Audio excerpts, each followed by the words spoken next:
अस्सलाम वालेकुम viewers, welcome to another video. कैसे हैं आप सब लोग। This video is basically a continuation of the last uploaded video.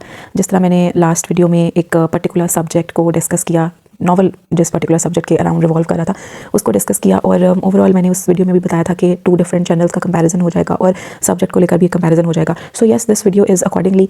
उससे पहले मैं एक दो बात कर दूं, आप लोगों के कुछ कमेंट्स से रिलेटेड है अलॉन्ग विद जो चैनल जिस पे अभी ये वीडियो होगी या रिव्यू जिसके बारे में होगा उससे रिलेटेड भी एक कॉमेंट था। जब मैंने लास्ट वीडियो अपलोड की थी तो instantly I got a comment from the channel romantic बाजी, और वो कॉमेंट रिसीव होने के बाद मैंने पढ़ा और जैसे ही मैं उसको रिप्लाई करने लगी कॉमेंट वहाँ पर नहीं था। May be not only just may be but obviously उन्होंने डिलीट कर दिया था। मैंने उनके चैनल को टैग किया था और रिव्यू सुनते ही आई गेस उन्होंने स्ट्रेट उन्होंने कमेंट किया। कमेंट काफ़ी अच्छा था, सिंपल सा मैं बता देती हूँ। अब वो यहाँ पर चैनल पर तो वो नहीं है, लेकिन मुझे याद है क्योंकि मैंने जैसे ही पढ़ा मैं कमेंट बैक कर रही थी और मैंने उसको सेंड किया, लेकिन वो सेंड नहीं हो रहा था क्योंकि एक्चुअल कमेंट डिलीट हो चुका था।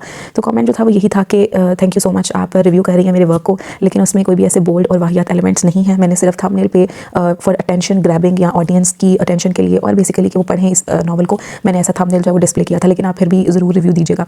इस तरह की उनकी बात थी। तो अगर तो वो ये वीडियो देख रही हैं तो सबसे पहले तो girl, I would definitely admire your openness and your kindness. जिस तरह से आपने रिस्पॉन्ड किया चीज़ अच्छी लगी कि एटलीस्ट अगर आपका चैनल न्यू है, आप खुद भी लिख रही हैं, और I think so one of those writers और चैनल ओनर्स में से हैं जिन्होंने एटलीस्ट रिव्यू को पॉजिटिव लिया है और सुनने के बाद उस पर कमेंट बैक किया है। बेशक फिर किसी वजह से हो सकता है आपने वो कमेंट डिलीट कर दिया हो, लेकिन अगर आप ये वीडियो देख रही हैं तो मुझे बहुत अच्छा लगा। और मेरा ऑलरेडी रिव्यू प्लान था, वो सिर्फ लास्ट वीडियो की ही कंटिन्यूएशन थी, क्योंकि मैं रिव्यू करना चाह रही थी सेम सब्जेक्ट की वजह से। यस, ये वीडियो आपके लिए भी है और बाकी सारे रीडर्स के लिए भी है, व्यूअर्स के लिए भी है। इक्वली एक कॉमेंट मुझे रिसीव हुआ था, उसमें मुझे कहा गया कि प्लीज़ मत रिव्यू कीजिएगा इस चैनल को, क्योंकि हो सकता है कि थंबनेल इस तरह का है तो फिर जो बोल्ड एलिमेंट होंगे या ऐसा एक सेंसिटिव टॉपिक है उसे यकीनन सेंशलाइज ही किया गया होगा, या उसको जो है वो अपनी तरफ से कुछ रोमांटिक बोल्ड कैटेगरी में पुट किया गया था। तो मेरा उनके लिए भी आंसर है कि डेफिनेटली जैसे मैंने पहले बताया, रिव्यू वाज प्लान्ड और मेरा खुद के माइंड में था कि मेरे खुद के ही प्लान में ये था कि लेट्स ड्रॉ अ कंपैरिजन। मैंने लास्ट वीडियो में सब कुछ इसके बारे में बताया।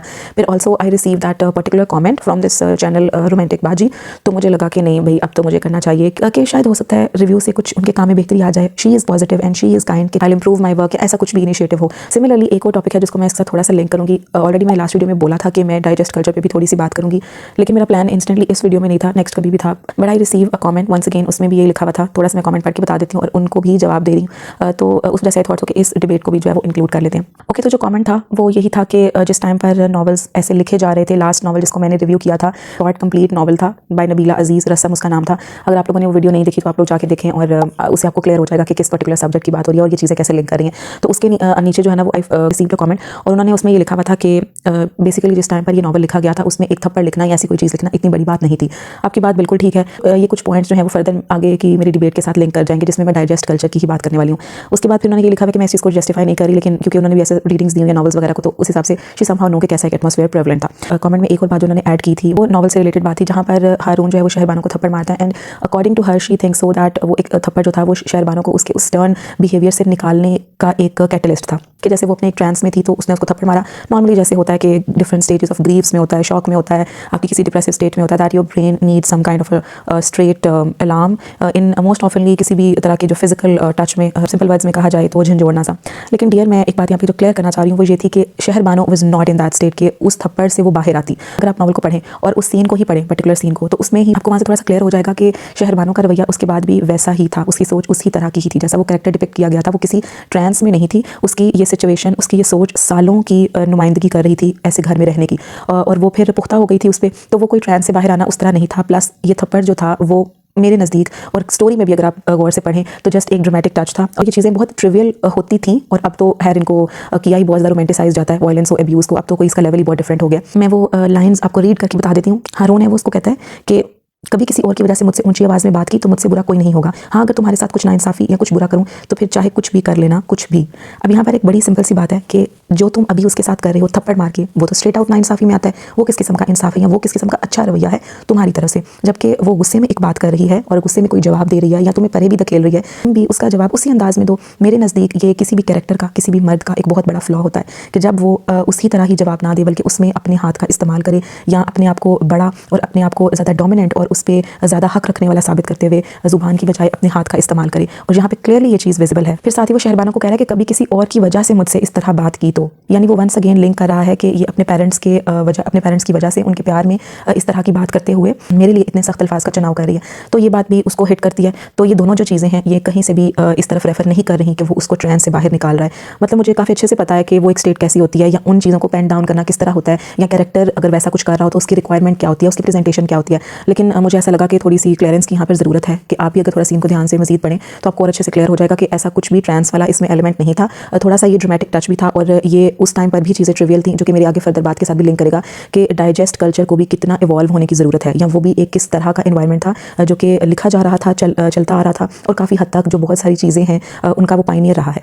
फर्दर उन्होंने लिखा हुआ है कि ये डाइजेस्ट कल्चर नहीं बल्कि प्रिंट ही डाइजेस्ट में हुआ था। तो डियर मेरा डाइजेस्ट कल्चर बार बार टर्म यूज़ करने का मकसद टर्म की डिपिक्शन थी just because of the portrayal of the subjects and the themes. इस वजह से नहीं कि मैं ये कहूँ कि ये उस जैसा लग रहा है, बिकॉज डेफिनेटली अगर आप इसको सर्च भी करो चैनल पर तो वेरी सेकंड चैनल जो है वो डाइजेस्ट का लिखा हुआ ही रिकॉर्डेड है, लाइक उसके पेजेस के ऊपर से जैसे एक वीडियो बनाकर उसको ऐड किया गया हो, तो उससे पता चल रहा होता है कि ये डाइजेस्ट में ही पब्लिश हुआ था। And yes somehow I know Nabila Aziz इनका नाम, और भी सेवरल अदर्स, कुछ को आपने मेंशन भी किया था और बहुत सारे और भी। तो मकसद ये था कि उसको मैं लिंक कर रही थी कि कैसे जो ये एक माहौल है इन्होंने डाइजेस्ट में ही लिखा हुआ है, लेकिन इस तरह का कल्चर सारे डाइजेस्ट में प्रेवलेंट था। तो फर्दर इन्होंने ये भी कहा कि जो 20 ईयर्स बैक ऐसी स्टोरीज लिखी जा रही थी, जब हम सब लोगों को ऑफ कोर्स डाइजेस्ट पढ़ना काफ़ी पसंद था, अच्छी स्टोरीज भी आती थी, अभी भी वैसे स्टोरीज होती हैं उसी तरह की, लेकिन क्योंकि अब ट्रेंड के हिसाब से बहुत सारी चीज़ें जो है वो यूट्यूब पे शिफ्ट हो गई हैं, तो फिर हर कोई यहाँ ऑनलाइन पढ़ना ज़्यादा पसंद कर रहा होता है। लेकिन अभी भी बहुत बड़ी एक मेजर आवाम है, हम सबके घरों में होंगी, कहीं हमारी बहनें होंगी, हम लोग खुद होंगे, हमारी आंटियाँ होंगी, हमारी माएँ भी हो सकती हैं, जो कि डाइजेस्ट के साथ अभी भी कहीं ना कहीं कनेक्टेड है, वहाँ से स्टोरीज भी पढ़ती हैं। तो होप सो उन्हें भी मेरी बात जो है वो थोड़ी कनेक्टिंग लगे या समझ आ जाए कि मैं कहना क्या चाह रही हूँ। और बहुत सारी जो टॉक्सिक ट्रेट्स थी, it could be in any character, लेकिन मोस्ट प्रोबेबली तो ये मैस्कुलिन मेल ट्रेट्स ही जो है उनमें काउंट करते हैं और मेल कैरेक्टर्स के साथ लिंक की गई होती हैं, चाहे वो अब यूट्यूब में हो या चाहे वो डाइजेस्ट राइटिंग पे हो। She said that those can't be compared. देखें डाइजेस्ट राइटिंग में भी उसकी जो शक्ल है वो छोटी थी, या उसका एक प्रेजेंटेशन का जो अंदाज़ है वो थोड़ा सा अलग था, और यूट्यूब पे तो मतलब आवे का आवा ही बिगड़ा हुआ है। यहाँ तो हाल ही बहुत बुरा है और बहुत ज़्यादा शिद्दत पसंदी है, लेकिन कहीं ना कहीं एक दूसरे की ही शक्लें हैं, ये ज़रा बिगड़ी हुई शक्ल है, और वो कुछ जो है वो चीज़ें स्टार्ट थी। तो बस यही एक बात है जो मेरी डाइजेस्ट कल्चर से भी लिंक करती है कि अप्रोप्रिएट कुछ सब्जेक्ट्स थे, कुछ प्रेजेंटेशंस थी जो कि ऐसे डाइजेस्ट में प्रेवलेंट थी, क्योंकि समहाउ इंसानी जो एक सोच है, या हमारा कह लें कि किताबों को पढ़ने का काफ़ी हद तक नज़रिया भी, या जो हमारा माशरा है, थोड़े ड्रामेटिक एलिमेंट्स भी पसंद किए जा रहे होते हैं, और एक सेंसेशनलिज्म जो है वो भी पसंद होती है कि लेट्स सी के भी ट्विस्ट आते हैं, या ऐसे कोई सीन्स जो है वो डिपिक्ट किए जा रहे हैं। और ये बात तो मैं काफ़ी दफ़ा वीडियोज़ में कह चुकी हूँ। तो डाइजेस्ट के टाइम पर भी यही हो रहा था, ऐसी बहुत सारी कहानियाँ मुख्तलिफ डाइजेस्ट में पब्लिश की जा रही होती थी, जिनके कुछ अप्रोप्रिएट थीम्स या सब्जेक्ट्स होते थे, और स्पेसिफिकली फीमेल और मेल कैरेक्टर की ट्रेट्स को लेकर चीज़ें बहुत ही ज़्यादा टिपिकल थी, और अभी भी काफ़ी हद तक वैसी ही हैं, जिसकी वजह से मैं कह रही थी कि जो डाइजेस्ट कल्चर है, यानी वो भी एक सेट पैटर्न पे ही चल रहा था, और हर चीज़ को ऑब्वियसली इवॉल्व होने की ज़रूरत होती है, बेहतरी आनी चाहिए, वरना जैसे इसकी मिसाल इसी तरह है कि पानी जैसे एक जगह पे जो है वो खड़ा रहता है तो फिर उसके ऊपर सारी एलजी आ जाती है। It could be a person, या कोई प्रोफेशन हो सकता है, कोई चीज़ हो सकती है, और ऑब्वियसली लिखने का एक अंदाज़ हो सकता है। हर एक जो मोड है उसमें एवोल्यूशन बहुत ज़रूरी होती है। सो डाइजेस्ट जो कल्चर है वो इवॉल्व नहीं हुआ इतना, रिलेटेबिलिटी आती है, सारी बात है, अपने दौरे हाजिर के हिसाब से ही कहानियाँ लिखनी होती हैं, अपने इर्द गिर्द जो चीज़ें हो रही होती हैं वो कहानियाँ कहीं ना कहीं उन्हीं का अक्स होती हैं, लेकिन बहुत सारे ऐसे रेलेवेंट इंग्रेडिएंट्स भी ऐड करने होते हैं। डाइजेस्ट में कुछ थीम्स और कुछ सब्जेक्ट्स जो हैं वो अपनी प्रेजेंटेशन में टिपिकल थे, और अगर कैरेक्टर्स की ट्रेट्स को देखा जाए तो उसमें भी काफ़ी हद तक चीज़ें सेम थी। जैसे फीमेल कैरेक्टर्स को बहुत ज़्यादा मीक और सबमिसिव शो करना, बेशक उनके डायलॉग्स होते थे, उनकी एक अपनी सीन प्रेजेंटेशन भी होती थी, लेकिन कहीं ना कहीं अ टैग ऑफ फ्रेजाइलनेस वो उनके ऊपर लगा हुआ था, और जो स्टिल अभी तक काफ़ी हद तक है। सेकेंडली फीमेल कैरेक्टर्स की हरासमेंट पे, वो किसी भी तरह की हरासमेंट हो या उनके दब जाना, अपनी सही बात को भी ना कह पाना, हक बात पे ना रहना, ये एक चीज़ें भी बहुत ज़्यादा जो है वो नोन थी। फिर वो चाहे आंचल डाइजेस्ट हो, किरण हो, शुआ हो, खवातीन हो, और भी इस तरह के जो नॉन डाइजेस्ट हैं वो सारे। ऑब्वियसली मैं खुद भी स्टोरीज पढ़ती रही हूँ इन सब पे काफ़ी यंग एज में, तो मुझे आइडिया है कि वो किस तरह लिखी जा रही होती थी, उनमें कुछ एलिमेंट्स बहुत टिपिकल होते थे। फिर हर रीडर ऐसा नहीं होता जो बहुत क्रिटिकल रीजनिंग के साथ चीज़ों को सोचे। मुझे बहुत से ऐसे एलिमेंट्स तब भी और लग रहे होते थे कि ये क्या है कि कोई एक कैरेक्टर है जो रेपिस्ट है, और वो एट द एंड वापस एक लड़की के साथ जो है वो मिल गया है, जो फीमेल कैरेक्टर है जिसका उसने वंस रेप किया है, और वंस अगेन एंडिंग उसी के साथ हो रही है, और भी ऐसे बहुत सारे टॉपिक्स थे। तो उस हिसाब से मैं ये कहूँगी कि मेल डोमिनेंस और हरासमेंट और toxic abusive nature, female characters का मीक और सबमिसिव होना, और इक्वली सेंसेशनलाइजिंग एलिमेंट्स जो हैं वो डाइजेस्ट कल्चर का पार्ट थे, और कहीं ना कहीं अभी भी हैं। तो ये एक चीज़ है, इसको इवॉल्व होना चाहिए, काफ़ी हद तक वो भी अभी वहीं स्टक है। नो डाउट स्टोरीज़ बहुत अच्छी होती हैं, उनके पीछे काफ़ी हद तक पर्पज़ या मोटिव भी होते हैं, और वो अच्छी निखरी हुई लिखारी ज़्यादातर हमें पढ़ने को मिलती थी अभी भी, क्योंकि डाइजेस्ट में किसी भी चीज़ को ऐसे ही जस्ट नहीं छाप दिया जाता। कहानी लिख के दी जाती है तो वो काफ़ी डिफरेंट मीडियम से गुजरती है, और उसके बाद उस कहानी को इस किस्म का या इस काबिल समझा जाता है कि वो डाइजेस्ट में पब्लिश हो। तो ये मेरी ओवरऑल डिबेट थी डाइजेस्ट कल्चर को लेके। आई होप के ये कुछ पॉइंट्स आपको रिलेटेबल लगे हों या आप इन बातों से लिंक करते हो या आपको समझ आई हो कि मैं कहना क्या चाह रही थी। जब मैं डाइजेस्ट कल्चर से रिलेटेड एक बात कर रही थी वो किस तरह से ऑब्जर्व की मैंने। सिमिलरली जब मैंने रिव्यू दिया था किताब नगरी चैनल पे, तो आप लोगों को, अगर आप लोगों ने वो वीडियो देखी और रिव्यू सुना तो आपको याद होगा ज़हरा फारूक हसन का नॉवल था, उसको मैंने पर्टिकुलरली उठाया था। तो उसमें भी इमोशनल अब्यूज़, साइकोलॉजिकल अब्यूज़ और फिजिकल अब्यूज़ काफ़ी हद तक थी नॉवल में पोर्ट्रेट थी, और उसको बिल्कुल बैलेंस किया हुआ था कैरेक्टर्स के साथ एट द एंड। और यही सब कुछ मोस्टली डाइजेस्ट में भी हो रहा होता था। थोड़ा सा मैं इसी बात को यूट्यूब नॉवल्स के साथ कंपेयर करूँ तो मुझे ऐसे लगता है कि डाइजेस्ट में उस टाइम पर या अभी भी थप्पड़ वगैरह भी आ जाया करते थे, अब्यूज़ की भी कोई ना कोई एक टाइप या एक शक्ल जो है वो मौजूद होती थी, लेकिन बोल्ड और बहुत सारा इरोटिक स्टफ ना कम होता था, या अगर होता भी था तो उसका लिखने का अंदाज मैं कहूँगी कि वो सॉफ्ट रोमांस की कैटेगरी में था। लाइक आप उन डायलॉग्स को पढ़ के ब्लश कर रहे होते थे या आपको वो एक फील जो है वो सेंशुअस लग रही होती थी। आजकल के इरोटिक कंटेंट के साथ तो बिल्कुल हम उसको कंपेयर नहीं कर सकते, क्योंकि अब एक स्ट्रेट ब्लंटनेस है, चीपनेस है, स्मटनेस है और बिल्कुल वल्गैरिटी और गंदगी सी फील हो रही होती है कि हर चीज़ जो है वो इतनी ओपन और इतनी रॉ है कि आप उसको प्रॉपर्ली काउंट नहीं कर सकते कि हाँ जी ये कोई रोमांस की कोई फॉर्म है। वो बोल्ड है, वो इरोटिक है और वो काफ़ी हद तक चीप भी होता है, काफ़ी हद तक स्मट भी होता है।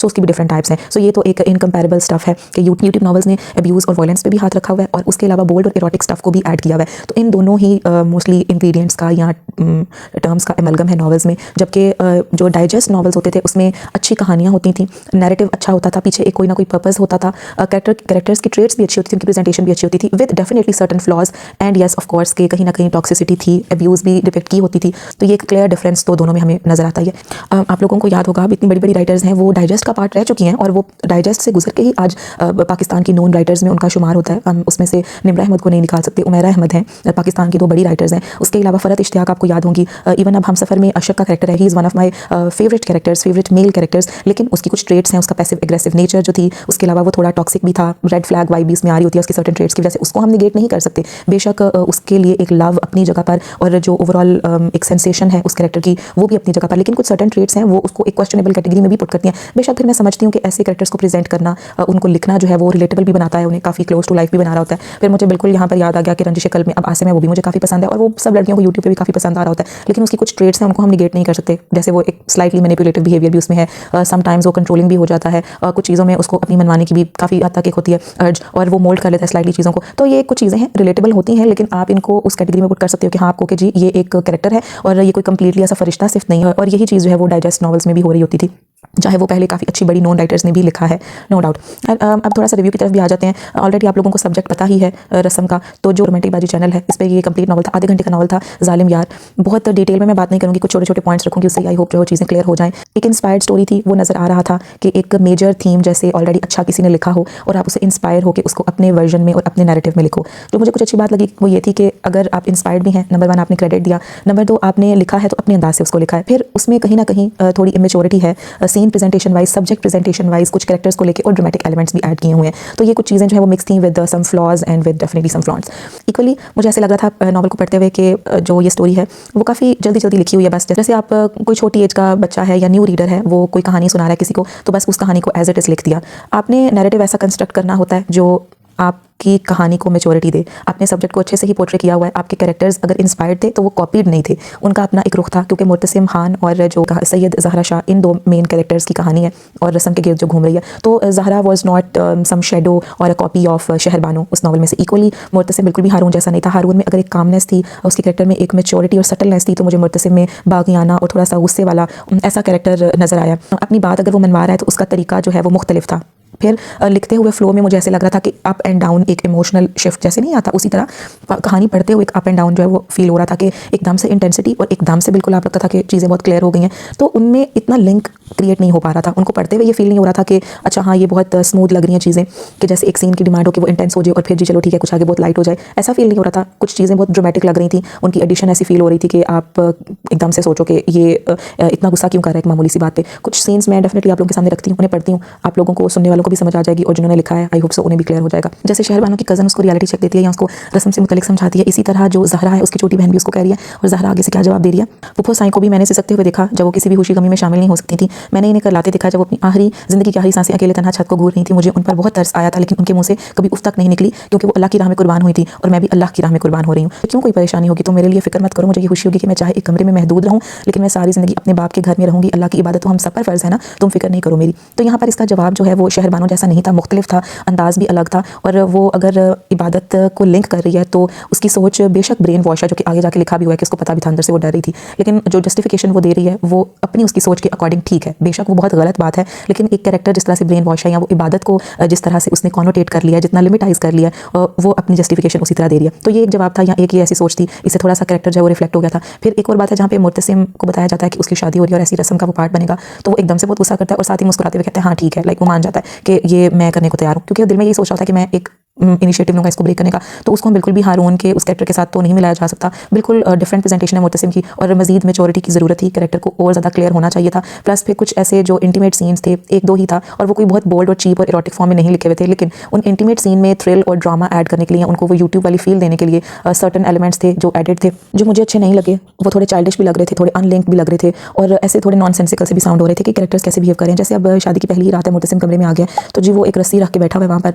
और ज़हरा को उसने बांधा भी, हालांकि उसने इतना कोई वाविला नहीं मचाया या इतना कोई इनकार नहीं कि एक नॉर्मल बात हो रही है। तो मेरा ख्याल है उसको पहले उसको कुछ ऐसी बातें बोलनी चाहिए थी, उस लड़की की जो ब्रेन वॉशिंग हुई थी, ऐसे कुछ थॉट्स थे उन्हें क्लियर करना चाहिए था, ना कि कुछ स्ट्रेट आउट जो है वो जंप कर जाता इन सब चीज़ों की तरफ। तो ये एक अजीब बात है। फिर घर वाले जो है वो बाहर खड़े हैं और दरवाज़ा जो है वो बजा रहे हैं, वो हैरान परेशान है। ये एक बात थोड़ी फजूल थी कि नॉर्मल ऐसे नहीं हो रहा होता कि अब कोई बाहर खड़ा हो जाए और ये सब कुछ कान लगाए खड़ा है, या अगर वो कुछ सुन भी रहा है या उनको एक फिक्र भी है तो जो ऐसा वाविला मचा दें, ये भी कुछ अजीब सी डिस्क्रिप्शन थी ना, ऐसा अच्छा नहीं लग रहा था। बीच में कुछ मुर्तसिम को अच्छा भी दिखाने के लिए थोड़ा ऐड किया हुआ था कि वो उसको अच्छे तरीके से बुला भी रहा है, एकदम उसको ये कह रहा होता है कि ये मेरा हक है, मैं इस तरह से आपके करीब आया हूँ, कुछ गलत नहीं है, मैं इस रस्म को तोड़ना चाह रहा था। तो मतलब एक प्लेन सिंपल सीन्स थे और उनकी एक शिफ्टिंग जो है वो मुझे इतनी क्लिंक्ड नहीं लग रही थी। उन पे जो एक इमोशनल रिएक्शंस थे, कभी वो बहुत शार्प या हार्श से थे, ज़्यादा थे, एक्सट्रीम थे, और कभी एकदम से बिल्कुल टोन डाउन से थे। कुछ चीज़ें जो है वो खुद लिख के बताई हुई थी रादर दैन कि उनका नैरेटिव ऐसा होता कि रीडर उनको खुद सोच रहा होता। यानी ज़रूरी नहीं है कि इस तरह से बताया जाता कि वो उसको खुद बोल रहा है कि आई एम सॉरी मैंने आपको हर्ट किया, मैं ऐसा कुछ नहीं करना चाहता था, लेकिन किसी को तो इस रस्म को खत्म करने के लिए कदम उठाना था ना, तो इसलिए मैं ही सही। यानी ऐसे जैसे थोड़ी बचकाना सी चीज़ें थी। अगर इतने अच्छे सब्जेक्ट और इतनी एक इंपॉर्टेंट पर्पसफुल थीम को उठाया हुआ था तो उसको मेच्योरिटी के साथ अच्छे तरीके से लिखा जा सकता था। फिर बिल्कुल इसी नॉवल के एंड पर एकदम से सीन्स इतने जल्दी जल्दी गुजरने लग जाते हैं, फ्लक्चुएट हो रहे होते हैं, पता नहीं चल रहा होता कि जी इनको क्लोजर कैसे मिला है, बस उन्हें लिंक करके एकदम से सारा हैप्पी एंडिंग कर दिया। पर्पज़ जो था वो इतना क्लियर नहीं था, या ये चीज़ें थोड़ी एडेड होती, चाहे वो उन्हें आप अपने तरीके से करती कि क्लियर हो जाता किस तरह दोनों कैरेक्टर्स जो है वो एंड पर उनका रीयूनियन हो गया, या एक रस्म को ब्रेक कैसे किया, कैरेक्टर्स के आपस में मिलने से ज़्यादा सबसे पहले ये कि एक रस्म को ब्रेक कैसे किया या उसके लिए इनिशिएटिव कैसे उठाया गया। बस ऐसे प्लेन सा एक सिंपल सा अंदाज था। नो डाउट वोकैबुलरी बहुत अच्छी यूज़ की हुई थी, लेकिन सिर्फ वोकैबुलरी की बात नहीं होती, आपने अपने नैरेटिव को ऐसे कंस्ट्रक्ट करना होता है। एक फील आया आपको पढ़ते हुए कि हाँ कहानी को बुना गया है, कहानी का अंदाज जो है वो किस तरह खूबसूरती से क्राफ्टेड है। ये कुछ चीज़ें मिसिंग थी।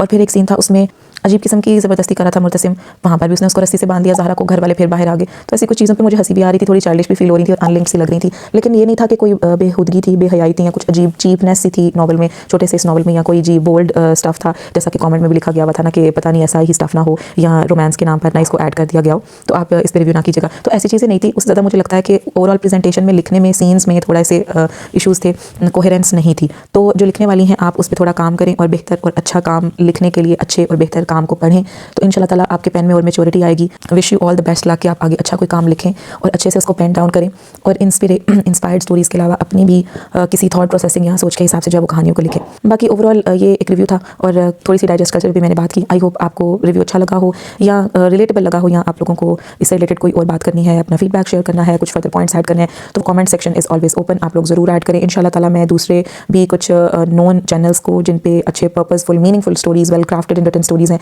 उन्हें भी रिव्यू करूँगी, जिनको मैंने खुद भी गो थ्रू किया है, जिन्हें पढ़ा है, या जो मुझे लगे कि यस आप लोगों को भी ये रिकमेंड करने चाहिए। I meet you in another video, till then अल्लाह हाफिज़। To watch my other videos as well, और आप लोग भी सजेस्ट करें कि किन फर्दर और चीज़ों पे जो है वो रिव्यू करना चाहिए। उसके अलावा अपने जेन्युइन फीडबैक जो है वो ज़रूर दें कमेंट सेक्शन में। अपने चैनल पे न्यू है तो इसको सब्सक्राइब कर दें और वीडियोज़ को लाइक भी कर दें और इनको शेयर भी किया करें। Thank you so much.